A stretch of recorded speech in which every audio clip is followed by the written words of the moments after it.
in our afternoon session. Our second speaker is Dr. Puneet Saurav, as I have introduced in the morning. He is a doctorate from IIT Kharagpur and currently serving as a faculty in Nina University. He is going to deliver a talk on changing geopolitical dynamics in neo-COVID world and its implication for business. So, and his expertise is in entrepreneurship management, innovation management, and social entrepreneurship. So, if you have any question regarding in this field, and if you have any question which arise during his talk, please put on paper, and we will address your query after this lecture. There will be 10 minutes for discussion. Our meeting time is 40 minutes plus 50. So altogether, we may have 10 minutes buffer time. Fine. So now over to Dr. Puneet.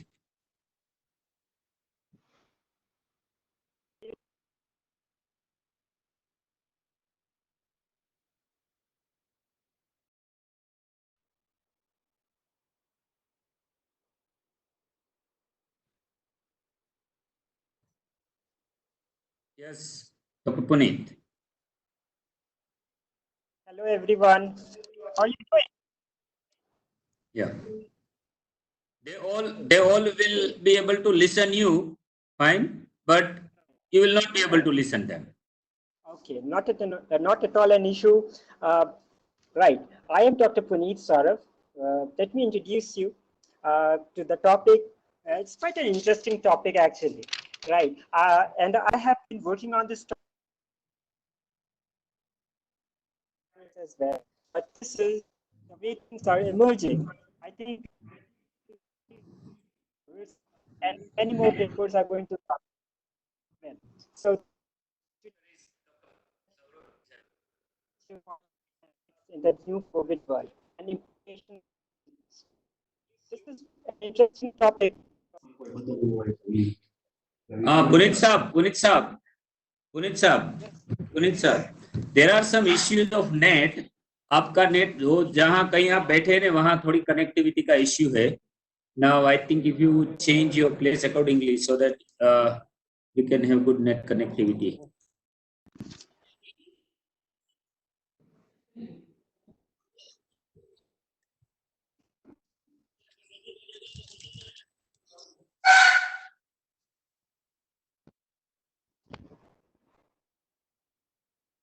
You can take your own time, no issue, but settle down properly. Is this okay? Don't worry about background, whatever it may be, but connectivity should be there. I think we have issues with respect to connectivity. You can hear me? Can you hear? Yeah. Yeah. Much better than earlier. There are still some issues in connectivity.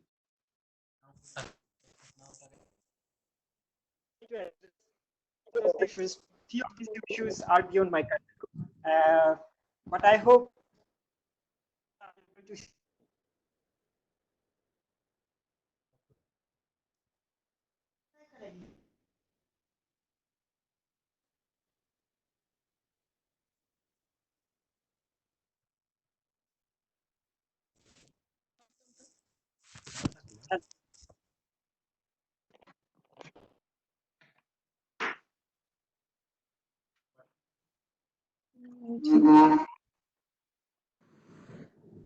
can we begin with?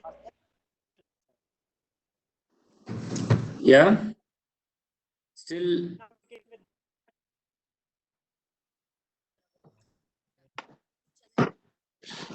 Okay, let me switch off the video and set up the audio and see to it whether there has been an improvement.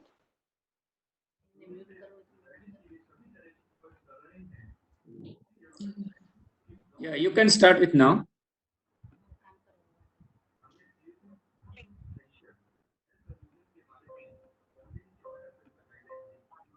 I think. Hello. Is clear?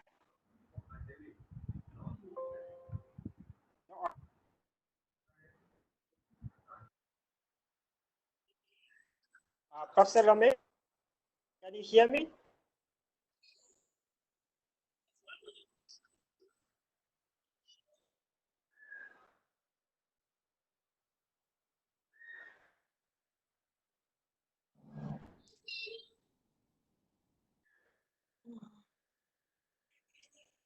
Yes, can we know discussion, sir?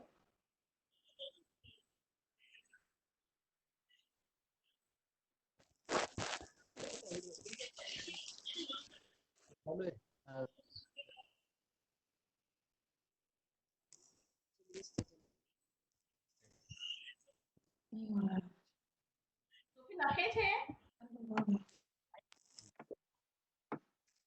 are guys.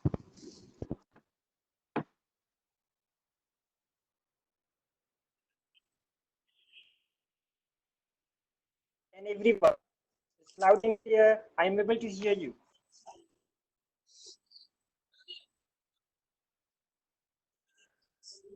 Can we begin with the presentation, Sir. sir? Yes, sir. Puneet sir, can you kindly switch on your audio because your audio is clear. Okay. When you switch on your video, it is getting tampered. Okay. Give a try. Yeah. Can you hear me? Yeah, yes, yes, yes. Okay. In that case, we can do away with the video. Yeah, you can start with audio now. I'm sorry, the location, sometimes you have to look at other aspects also. And this is one of the impairment, right? There's a Yeah. technology involved everywhere. And I'm sorry for that. So can we begin with the discussion, sir? I see. Yes, you can. Okay. Today, it's a very interesting topic that we are going to talk about. We are going to talk about the changing geopolitical dynamics and implications for the business. Before I begin with the discussion, may I request you all to mute your audio? Yeah. Okay. So today we are here to discuss about changing geopolitical dynamics. Now, why are we discussing about the geopolitical dynamics, and what is the connecting the current situation? Well, when we are talking about the geopolitics, it's basically like all the political set of events, which also includes the geography and the history, current events, the current affairs, and we connect them. Hello. Yeah. Yeah, you carry on. You carry on. You carry on. All the aspects, whether it is the geography, history, whether it is the current events, all of these, when you amalgamate them, so we take up and we refer this as one of the geopolitical, as we refer this as geopolitics. It's connected to international relations. It's connected to different borders. We talk about borders. We talk about relations between countries. There are situations emerging within the countries that could be also part of the geopolitics. For example, things happening at Wuhan, that is in China. Does that impact us? Of course, it is impacting us, even if it is one of the constituencies, one of the districts in China. So it's of geopolitical importance to the world, including to us and including to you as well. Things which are happening or happened in the past at one has impacted us to such an extent that we are inside our houses, isn't it? So today we are going to discuss about the problem. And what is the problem? The problem is the pandemic. Okay, so the problem is the pandemic, but were we even aware of the situation that would emerge that we are in at this point of time? Are we aware of the depth of the problem, the pandemic that we're talking about, the COVID, coronavirus 19 that we refer to? Well, this is more like a black swan event. This black swan event, if I possibly will say that I did not give the name the black swan event. This was given by Nassim Nicholas Taleb way back in 2007, where he referred to certain uh, things, extraordinary situations, extraordinary things that might emerge and that would disrupt everything that we do, whether it is we are talking about the business that is being done, it is the way we lead our life, the way things are happening that we see around. Can you get a connect? You see that this is the disruption that can be referred as a black swan event? Possibly yes. Yes. Why? Because at this point of time, this is a situation the world had never come across. It is being referred that this is possibly a different version of the World War III, or possibly the next event of the World War II, as previous, as serious as World War II. And we are in a situation, we are in a dark states because we are dealing with a situation that we are not even aware of it. We don't have the vaccines.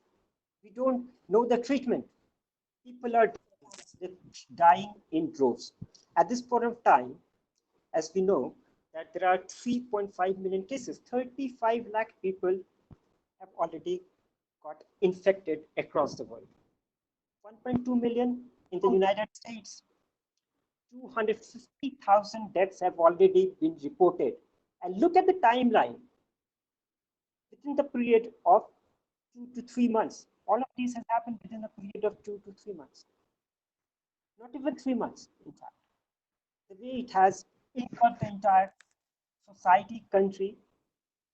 You can look at the extent of the pandemic. Yesterday, I came to know my village in a remote place in Bihar. You could hear 2 or 3 cases of coronavirus there. And that is the extent that I am also surprised that my village is getting impacted, right? So we are in a situation. Having said that, were we even prepared for the pandemic? Whether there were people, the visionaries that we talked about, yes, whether they were the visionaries, where are the visionaries? World Health Organization, if I'm talking about, so the World Health Organization does a lot of things. And in fact, they also have these reports. Suppose like situation could be, suppose there's a pandemic. Are we prepared for it? World Health Organization said that possibly we were never prepared for it. Or even the preparation level, with respect to the preparation level, we are not as prepared as we should. And that was way back in 2015. Sometimes back, we could also hear about situations where, what Bill Gates talked about when Bill Gates mentioned that way back in 2018, when he was discussing things with President Donald Trump. And then this emerged, and he said that possibly we should be prepared for pandemic-like situation. He was, in fact, referring to the current situation that would emerge. He was a visionary, and there are a lot of visionaries there. Have you heard about Hollywood, right? You must have heard about Hollywood. There are a lot of movies that emerge. What are the movies that was released in 2011? The Contagion movie.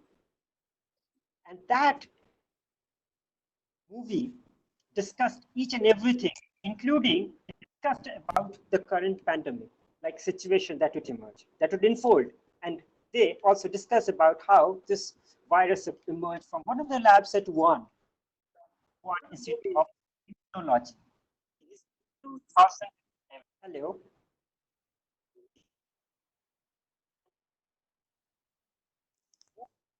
Discussed everything, including the current pandemic, like situation that it emerged, that unfold. And they also discuss about how this virus emerged from one of the labs at one. Is there someone talking? Someone with the name Ramesh, right? We can discuss with you later. I think let me do the talking, right?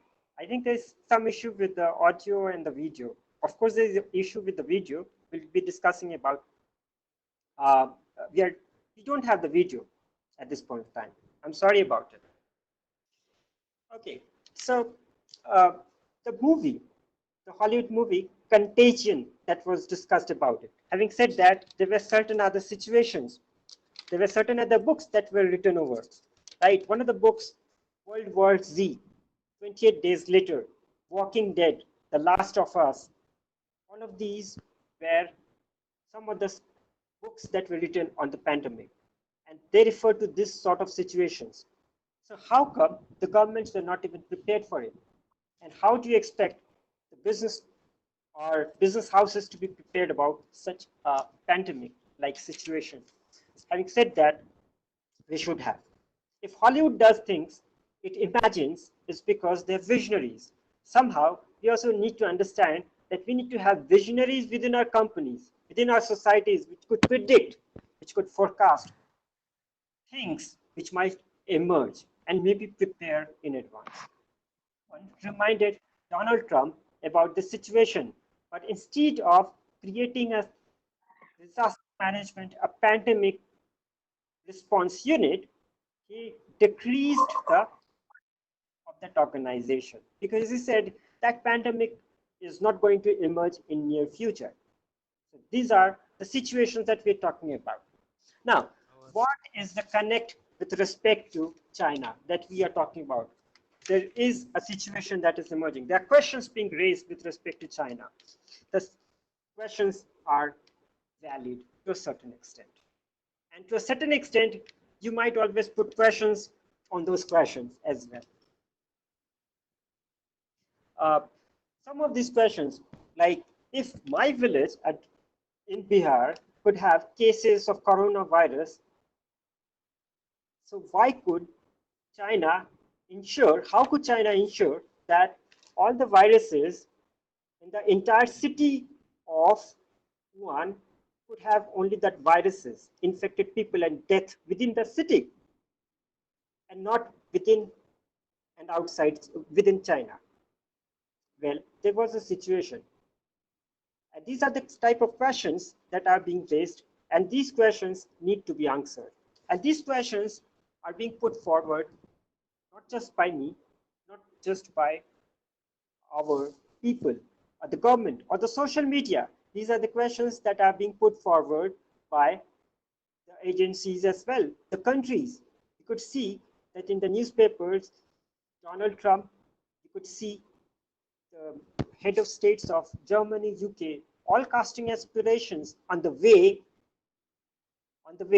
things are being handled. So, uh, so there is always a China connect to whatever we are saying. Now, how is the situation connected to India? Is the question. Now, it is connected to India because we had very good relation with China since the very beginning. We are two great civilizations, India and China, and we also share boundaries. Now, when we are sharing boundaries, we also have a fledgling trade of close to $100 billion. So the trade surplus is towards the side of China. But there are other situations also. There's a past history, and that history refers to the conflagration that has happened in the past. Way back in 1962, when India and China fought a war, a brief war. And you know what happened? Akshay chain, that is the area of India that is lying with China at this point of time. Still at this point of time. Now, since 55 years, we never had similar sort of situation till the crisis at Doklam emerged. Now, what happened in Doklam? If probably might not have been aware of it, let me tell this to you, explain this to you. That's a triangulated land which encircles, which is actually placed in Bhutan. So India, Bhutan is a protectorate state of India. So basically, so the situation is that when China wanted to get into Doklam, at that point of time, Bhutan requested for India's help, and India obliged. Now there was two situations: whether India would oblige and fight on behalf of Bhutan, or whether to leave Bhutan to what to the situation. India decided that it is going to stand with Bhutan because if it did not, there was a situation that many other countries to whom India was looking to cater to while competing with China, you would get a feeling that India is feeling shy. India is jittery. India is not capable of handling things. So when India stood up to China, there was an indication that India is here to stay. India has showed its spine. India is going to stand to a rising China. So India has come a lot of India has come a lot way forward, and now what we see around is a situation where if we look at it in the form of an opportunity, whether this coronavirus epidemic or a pandemic, that whatever you can refer to as, of course it's a pandemic, can that be an opportunity for a country like India? Well, in Chinese, crisis and opportunity have just one word. Crisis and opportunity have one word in Chinese. So can an opportunity arise from a crisis? Is the situation, right? Now, we all know that our Prime Minister Narendra Modi gave this call in the past, make India a $5 trillion economy. Now, is that still possible given the current situation that we are in? Well, possibly may not be, because we are in an era of global slowdown. The world is actually shrinking. We are in a situation where lockdowns and shutdowns are going to stay there for some time. And maybe not just sometimes, maybe for some months, and maybe not even some months, maybe for years. Because we don't know whether a vaccine might actually be coming on.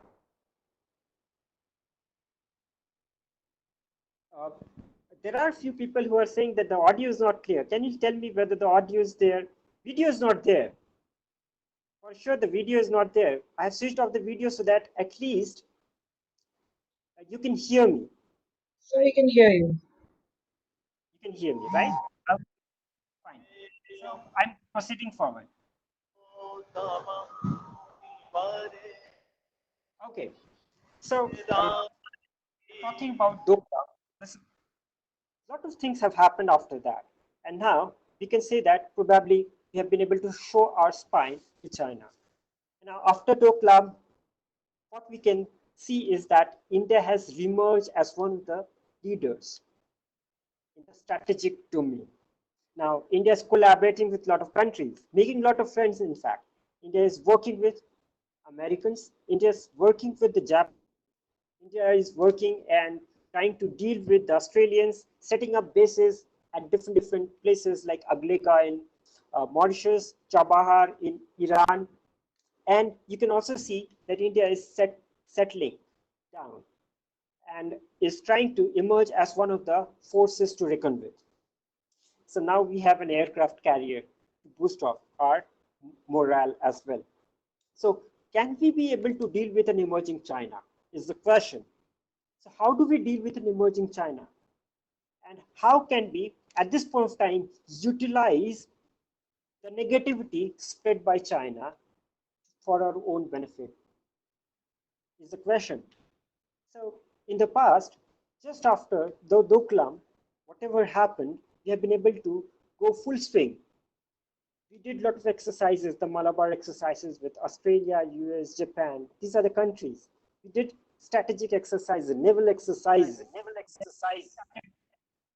We also started setting up a lot of bases. We also tried breaking up the strategic string of pearls, which was woven around India, basically woven around by China against India so that it can counter India. So what was the string of pearls strategy? If you are aware of it, let's explain this to you. Actually meant setting up treaties all around India in order to counter India. So we have other in Pakistan as one of the big, and We were setting up bases at Hambantota, Sri Lanka, and bases setting up bases we put up Sri Lanka. Then you had Nepal as one of the countries, right? And from where you can see a lot of influencing happening with respect China influencing Nepal in its policies, right? And that is countering to what India was there. At that point in time, India had a lot of influence over Nepal. But sadly, our influence in Nepal has been reduced. And China has gained a lot of influence. So they have been able to succeed. They have been able to succeed in encroaching upon India's influence in our neighboring countries like Bangladesh, right? Some of these, like Maldives, we had recently at Maldives, we had a prime minister who was under an influence of the Chinese. But now we have Abdullah Yamin, who happens to be under the influence of India. So it's a great thing. So somehow we are trying to break the string of pearls. In Sri Lanka as well, we have tried to create a very good relation, working relation, which is very important. Very important. Because when we are talking about diplomacy, when we are talking about international affairs, we need to work together. And sometimes we need to work with our friends. So that is another question. If we can work with our friends, how is it that we are not trying to work with the Chinese? Of course, we are trying to work with the Chinese. You can see the amount of trade that has happened and the amount of trade that is happening, except for these 3-4 months, where there has been drop of 12.5%, there has been a gradual rise in our trade between India and China, $100 billion to be precise. Right. So we are neither foes, we are not very good friends. We are very good competitors too. So how do we compete with China? China is a big country. It has got so many advantages, right? Some of these advantages, some of these advantages that they have is with respect to geography. We don't have that luxury because we are surrounded by a few countries which are totally against us and doing a lot of counter efforts with respect to, if I'm talking about Pakistan could be one of those countries. Now, Chinese location is something that is of advantage to China. It's a big country, at least 3.5 times bigger than India. So when we're talking about geopolitics, and with respect to India's relation with China, somehow don't we understand also we need to understand that America's role as a unipolar superpower also is very important. Why are we trying to be friends with the Americans? Well, America is a unipolar superpower. So if we keep on working with them, they are the only one who can counter the influence of the Chinese. Now, the Chinese are not isolated. They're also trying to work with the Russians. But the current situation has offered an opportunity. What is that opportunity? Because at this point of time, you are having a look at Russia. There are 100,000 coronavirus cases. Russia happened to be a great friend of China. It is still a great friend of China, right? But whatever things are emerging, 5,000 deaths, Russia. And now, somehow, Russia is getting pessimistic towards China. It's putting questions on China as to why and how things are happening. And somehow, isn't China to be blamed for whatever things are happening in Russia? So these are the questions coming from Russia, which is considered as one of the trusted friends of China. Right. So is that an opportunity? Is that an opportunity for India? Because India has very good relation with the Russians, isn't it? And India has also got very good relation with the Americans. So we can strengthen our relationship with the Americans. Here, with respect to situations emerging, so what is the scope for a country like India? Is the situation? It's a question. Now, we also understand that when we're talking about a country's competitiveness, India trying to compete with China. How do we compete with a country like China? Right. It is based on the economic backbone. So when we are talking about the economic backbone, MSME is sector plays a very important role. At this point of time, I'll tell you why it is very important that we're talking about MSME's role. Is because 63 million enterprises, MSME enterprises exist in India, which contributes to 30% of the GDP, 50% of exports, and more than 120 million jobs. So if we're able to take care of our MSME within this situation, I know it's a very difficult situation. The business is closed, the MSMEs are closed. So to ensure that they are able to function is a problem, not just for the sector, not just for the government. These are the problems that are emerging at different levels. So how do we ensure that we solve these problems? Because yes, we discuss about the problem with respect to the MSME, right? But what could be the solutions to it? The solutions could be innovations in the business plan. How do we redefine the business plans? At this point of time, I'm trying to compete with, we're trying to mentor some companies in Vietnam and Cambodia. So I'm getting some interesting, efforts being made by these companies. So they're working on sanitizer-based products, sanitizers, and they're working on machines which can sanitize the different equipments. And we are trying to mentor them, somehow tell them that probably this is how they can work on the development of the product and work upon improving the product. And this is how you can commercialize the product. And these are very small MSME companies in Vietnam. And Vietnam is considered as one of the competitors of China because of the low cost situations, low cost and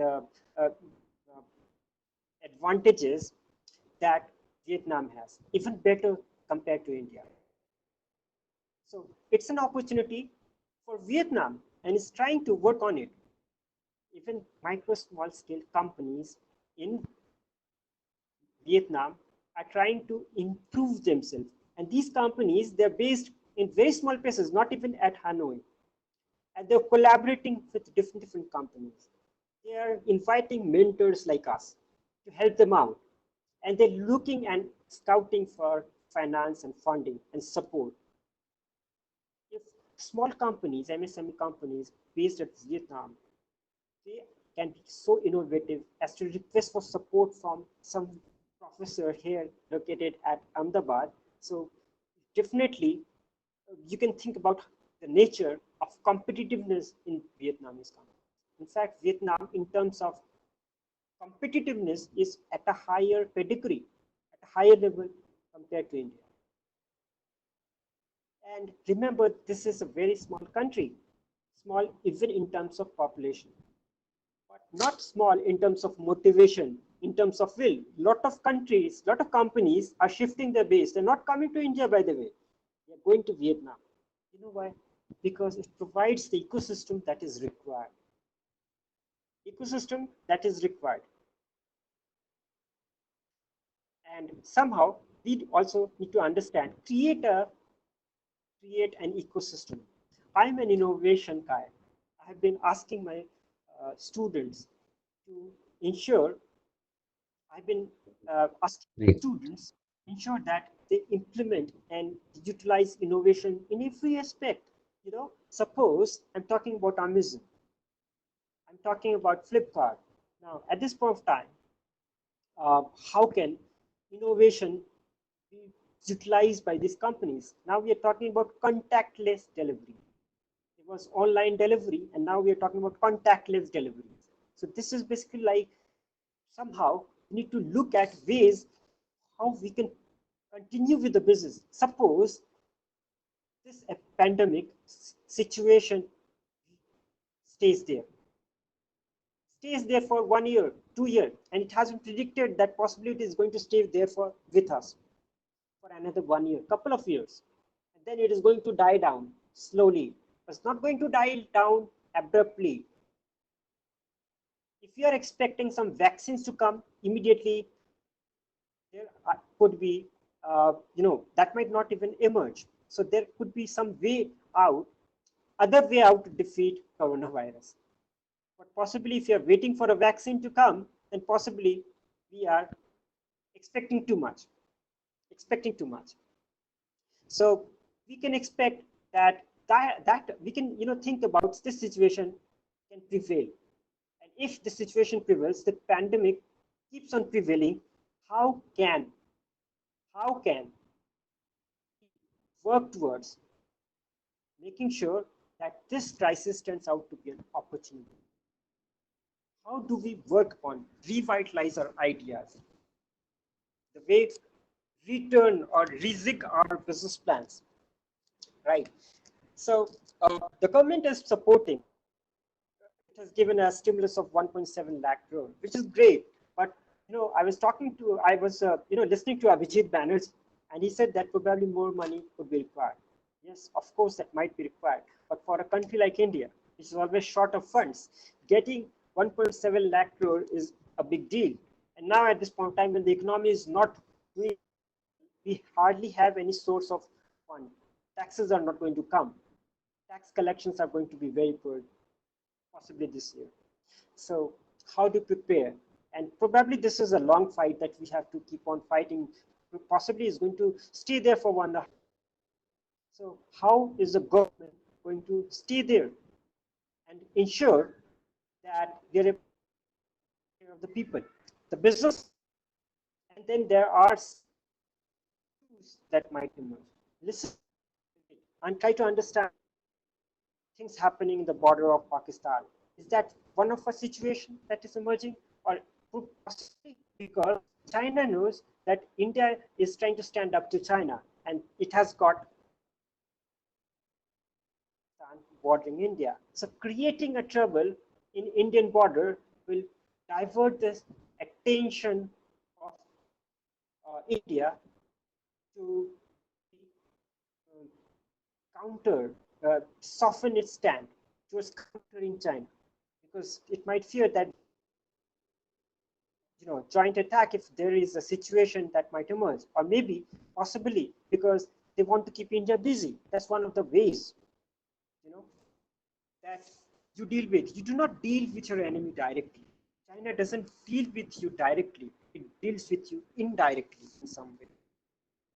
So with respect to MSME sector, some of the suggestions that we talked about would be the partial retrenchment strategy, which means that some less important functions could be shelved off, right? Trimming the organization. So slim organization we should think of now at this point in time. Demand, fulfilling the customized demand. Now we should also look for improving the supply chain in somehow. This is situation that we all understand, but if can we work on an alternate supply chain management, as alternate supply chain route? It's a very difficult situation. Now production on demand, of course, at this point of time, earlier what used to happen that production used to happen and possibly in different dimensions, but now around is possibly there's one route that we can talk about that could be a demand coming for certain goods, could be dealing with producing those goods only, and that is what we're talking about, production and demand. And improving upon the wastage control could be one of the interesting ideas, plus making sure that we don't invest at this point of time on at this point of time. Inventory management could be another thing that I would possibly suggest, making sure we have better inventory management. At the same time, it's very important that we look at the marketing and sales strategy. Marketing and sales strategy is any business, right? So at this point of time, what we look at possibly digital marketing is shaping up. To a certain extent, we look at those Unmuting. marketing can be ensured that we work on ideas, improving the digital marketing platforms, and that's going to help us a lot. At this point of time, cutting field sales workforce at this point of time could be one of the possible solutions. But having said that, when you're talking about human resource management perspective, I am against shelving of jobs. So at this point of time, my suggestion would be to make sure that we, uh, uh, at this point of time, work as a team. Make sure that the entire workforce acts as a dedicated team. Reduce office expenses, uh, be concerned about output and less about inputs. Reduce office expenses, work from home, paperless offices. These are some of my suggestions, right? So when we're trying to deal with and ensure that possibly at this point of time, retrenchment to a certain extent we are talking about, uh, if only it is very much needed, that could be one of the what that could be suggested, I would say. Now, at the heart of any business, again, we're talking about financial planning, also ensure minimum cash inflow and maximum cash outflow. And for the government, my suggestions are many. To a certain extent, we understand that it has already been putting a lot of effort in supporting the MSME sector. Creating startups is one of those great ideas. Stand Up India, Startup India, right? Tax breaks, tax holidays. But at this point of time, they need special support. And we were hearing what the minister, the Honorable Minister, sir, was talking, and the secretary, Alka ma'am, was talking. Uh, Possibly some of the suggestions were also made by a few of the esteemed panelists, and they were talking about SME supported funds and possibly a dedicated bank for MSMEs also, which is a great idea. Some of these policies to support MSME companies can also be framed, which could also ensure that uh, their issues at this point of time, there could be so many issues. At this point of time, we are talking about supply chain management, which is really breaking down. So can we ensure that some of these policies are geared towards solving those issues with respect to supply chain? Mr. Puneet, Mr. Puneet. So I think we can conclude now within 5 minutes. Fine, and then we'll go to for question answer. Right. Yeah. Yeah. Carry on. Carry on. Last 2-3 sentences, in fact. I'm just ending. Yeah. So then the last suggestion, that is reducing the NPAs. That is also one of the last suggestions that I have for the government. Having said that, these are some of the suggestions that I have made, considering the fact that MSME sector is the backbone of the economy. And when we are talking about giving a fight, uh, standing up to an aggressive China, competing with them, being good competitors to China, getting more people, more companies, more countries to invest in our country, leveraging this crisis and turning it into an opportunity. This is a situation that we all need to work together and deal with as a team. I think uh, I have been able to put forward my views in a very in a way that I believe was quite understandable. But if there are any suggestions, do let me know. And if you have any questions, do let me know as well. Thank you for listening to me. You have been such a wonderful audience. Thank you.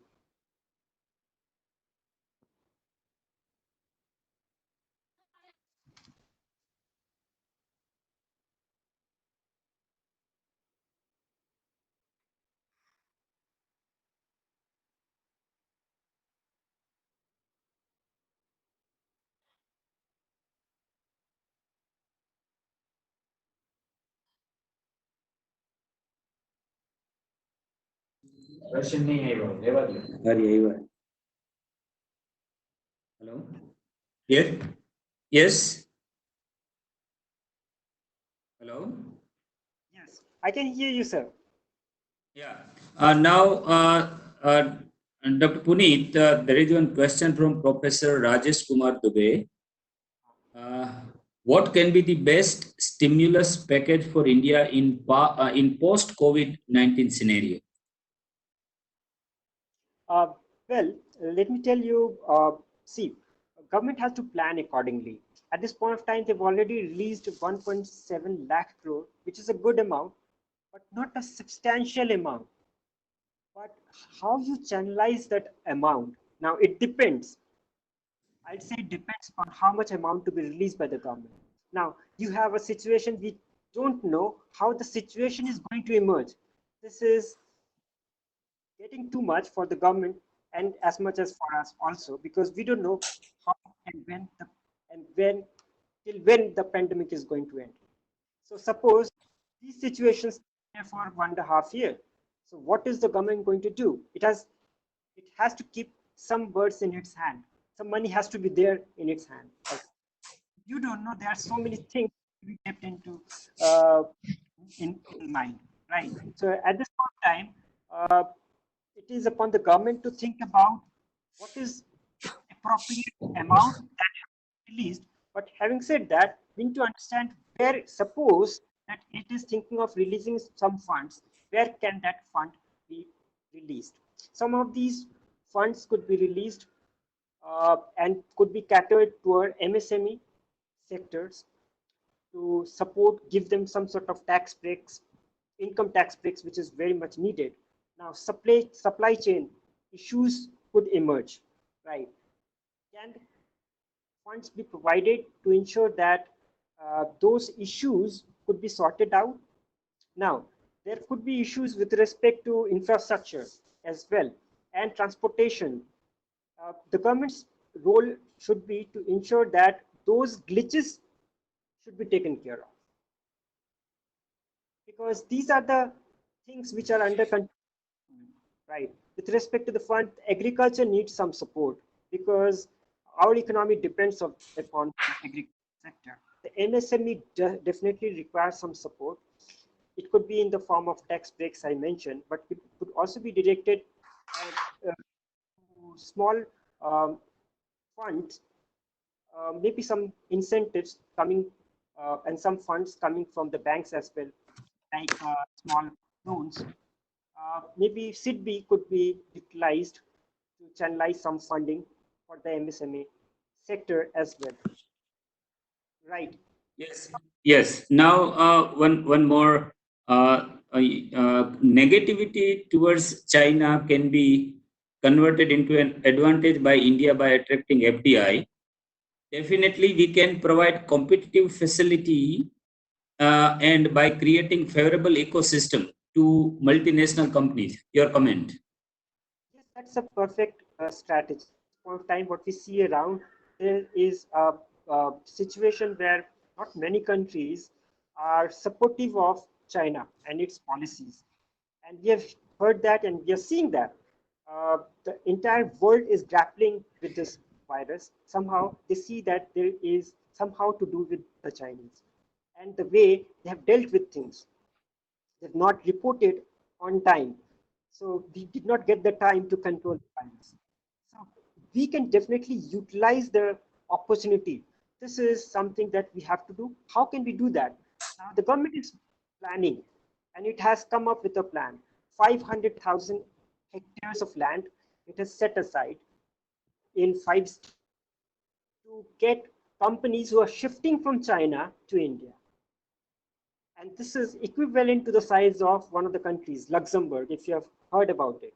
So we have set aside 500,000 hectares of land, which is equivalent to the size of Luxembourg, so that companies which are leaving China can come down and settle in India, which is a great step by India. Yeah. Now, one more question from Dr. Swati Doshi. If organizations are made lean, wouldn't that aggravate unemployment problem? Pardon? If the organizations are lean. If organizations are made lean, wouldn't that aggravate unemployment problem? I understand this is a situation that where we are talking about sustainably at this point of time. sustainability of the organization is very important. First, the organization has to exist. So within a short period of time, the organization has to stay there. And how does it stay? One of these solutions could be making it stay. But once the organization sustains itself, so within a period of time, again, it can hire people. So giving the that we are in, at this point of time, the organizations do not have much of uh, option, but and keep functioning, keep them sustainable. Sustainability is very important at this point of time. And I think, yes, sir. Yeah, Dr. Pankaj Rawal from Udaipur asking, what is the best strategy for middle class in India after COVID-19? Pardon? What is the best tip for? What is the best strategy for middle class in India after COVID-19? I think the middle class at this point of time uh, caught between two scenarios, you know. So the best scenario would be to make sure that they sustain themselves. This is a temporary phase. We need to be optimistic and no, we cannot be pessimistic at this point of time. So my suggestion to the middle class, and I believe that middle class has to play a very interesting and a very supportive role because they are the ones which are also a part of the economy and they sustain the economy. They have a big role. Uh, and one way, the way they can move forward is through innovation and entrepreneurship. At this point of time, this is the only suggestion that I have. Okay, one more question from Yogendra Bansal. What is the impact of NPA on post-COVID era? I think it is going to have a very negative impact because what we are looking at, so many companies getting into a situation of distress. So that is going to add to the NPA crisis. So when the NPA crisis gets bigger, so the banks are in a problem. So how do we solve the problem? This is an issue for the government that is going to face in the next 2-3 months. These are some of the questions, and these are the questions that we all have to bear, and somehow it's going to impact us as well. Okay, now one question is that now it is right time to promote rural entrepreneurship as MSME, and rural area are truly connected with each other. If you want to promote rural entrepreneurship, question is that rural areas are not connected with each other. What could be the strategy to connect this Yes, rural area? more and more towards a digital economy. So when we move towards a digital economy, we're able to connect each and every remote locations. So the emphasis should be to ensure that when we are talking about digital economy, should be really democratic, which means getting the people from part of the same platform. They should all get benefited because of the fact that they are part of that platform. So I Okay, think one. Yes, carry on. so I was trying to look at few of these social organizations. So what they're trying to do is they're trying to cater to different ways of creating jobs at the rural level. So they are working masks and selling it at the local villages as well. So there are people who are training them to become to utilize this short-term opportunity and convert this crisis into an opportunity.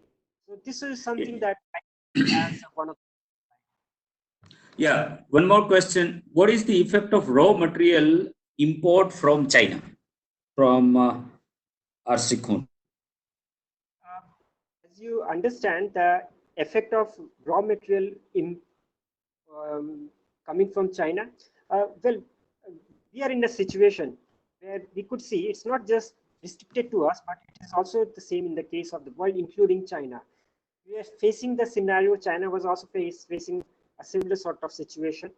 So there was a supply as well as demand situations emerging from. There were problems from both the sides as well. Even if there was a demand, they couldn't fulfill it.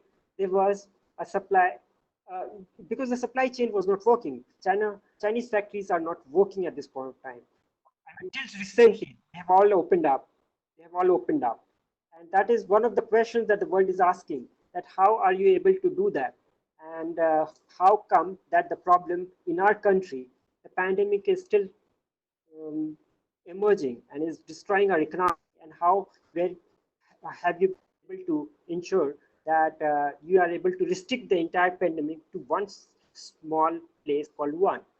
Why it has not shown in different other places? So the way things are moving around at this point of time, what we see around with respect to raw material, there could be a situation where many of the countries might think of relocating the uh, supply chain. The way they from China at this point of time, they might even look at getting India involved into that. But do we have the capacity or the capability to utilize the opportunity is the question. So our companies, our MSME companies need to work overtime. As Narayana Murthy mentioned that for the next 2 years, we cannot have any break. See, there is an example from Huangzhou. So that is the city where they follow uh, 9 to 6 timeline, which means people very hard. Probably this is a model, this is the timeline that we all need to follow for the next 1 year or 1.5 years. And possibly, Yeah. Narayan Murthy is right. And somehow, at that point of time only, we'll be able to utilize the opportunities that are being thrown up because of this situation. You know, some of these opportunities that we talked about, that we are able to reconnect or connect the supply chain, cut the supply chain, uh, the orders from China, maybe reroute the orders from China to India in some way. How do we utilize that? Yeah, one more question in the same line. What shall be the stimulus package to attract multinational companies aspiring to ship from China towards India? In nutshell, please. In a nutshell, if you are looking at many multinational companies, there's so many expecting. Some of these are, um, you know, support from the government and with respect to policies to ensure that the policies do not change. Happens here is some of these policies with respect to multinational companies, FDI policies, they keep on changing. And that is a problem for these companies. They say that when you're talking about India, their policies, they're not stable. They keep on reneging on their promises. So India has to be really stable in terms of policies. If they frame policies, they have to stick to it. Secondly, the infrastructure bottlenecks. This is something that is a concern for the multinational companies. Then law and order is something that needs to be worked upon. Infrastructure issues are a major issues for the multinational companies. Still, we can tell you that this is a major problem, even though, yes, they have been looked. So the government needs to really work on those infrastructure issues. Connectivity is a problem. Then manpower. How do you ensure that these companies get trained manpower? You also look at the multinational companies. When you're looking at the multinational companies, people coming from outside, and US, again, they are also human beings. Support ecosystem has to happen and has to be very close to those places where these factories are. For example, a postcode could be one that might help them come down and shift to India, right? And possibly a lot of other things which could be helping them to shift their base. All the facilities has to be there. That is very important. And this will help these companies to shift down to India. Yeah. One last question. What is the scenario of tourism industry after post-COVID? I think it is very situation for the tourism sector, for the restaurant, for the hotels, and I see that is going to stay there for at least 2 years.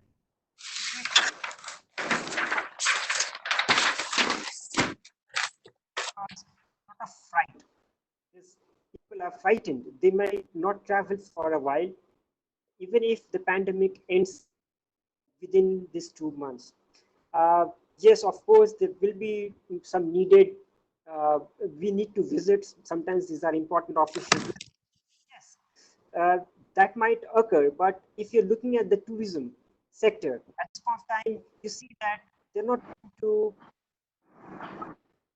see of 1 year, and the impact is going to last for another 3 years at least. This is what I see at this point of time. It's really severe. Many of the staff have actually given them, so one of those also, and they're all fighting for the jobs. And in the next 1.5 years, I don't see things in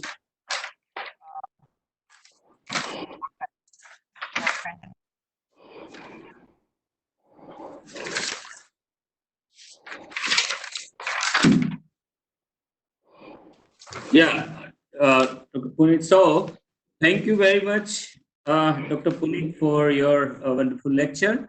I hope we have completed our schedule in time. And now, one important instruction for delegates. Tomorrow, for tomorrow's program, I think within an hour you will be getting new link. Tomorrow there will be 3 speakers, one from United States,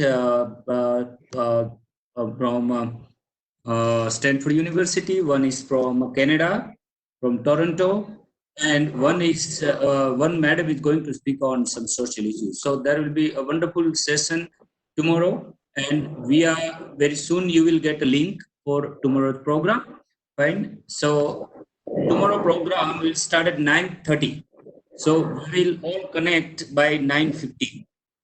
So by then, thank you very much, Puneet Sahab. And if you have any query, you can write directly to Dr. Puneet. And thank you all delegates for taking part and showing your interest in this webinar. Thank you very much. See you tomorrow. See you tomorrow. Have a good time. Be safe, stay healthy and happy. Bye-bye.